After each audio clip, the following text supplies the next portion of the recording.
Kottayi Congress party office CPIM പിടിച്ചെടുത്തുവെന്നത് വ്യാജ പ്രചരണമെന്ന് CPIM Palakkad ജില്ലാ secretary EN Suresh Babu. Kottayi Congress മണ്ഡലം പ്രസിഡന്റ് മോഹൻകുമാറിന്റെ പേരിലാണ് ഓഫീസെന്നും EN സുരേഷ് ബാബു പറഞ്ഞു.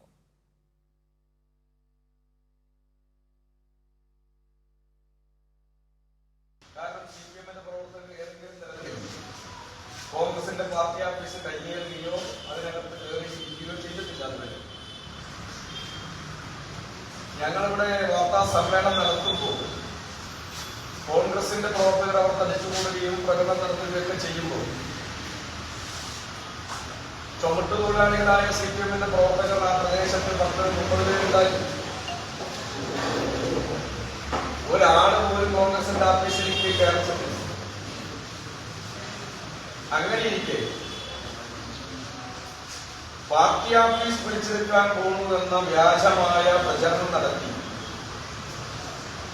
CPIMന്റെ പ്രവർത്തകർക്കെതിരായി പ്രകോപനം സൃഷ്ടിച്ച് സംഘർഷമുണ്ടാക്കുന്നതിന് വേണ്ടി കോൺഗ്രസിന്റെ പ്രവർത്തകർ തയ്യാറായി. ഇവിടെ മറ്റൊരു പ്രധാനപ്പെട്ട കാര്യം കൂടിയുണ്ട്. ഈ മോഹൻകുമാർ കോൺഗ്രസ് വിട്ട് CPIMലേക്ക് വന്നു. അദ്ദേഹത്തിന്റെ പേരിലാണ് ആ ഓഫീസുമായി ബന്ധപ്പെട്ട കരാറുള്ളത്. ഈ കരാറുമായി കോൺഗ്രസ് അതിൽ എതിർ അഭിപ്രായം കോൺഗ്രസ് പ്രവർത്തകർ ഉന്നയിച്ചപ്പോൾ പോലീസ് എടുത്ത നിലപാട് നിങ്ങളുടെ കയ്യിൽ നിങ്ങൾക്കാണ് കരാർ എന്ന രേഖയുണ്ടെങ്കിൽ അതുമായി പോലീസ് സ്റ്റേഷനിലേക്ക് വരിക എന്നതായിരുന്നു.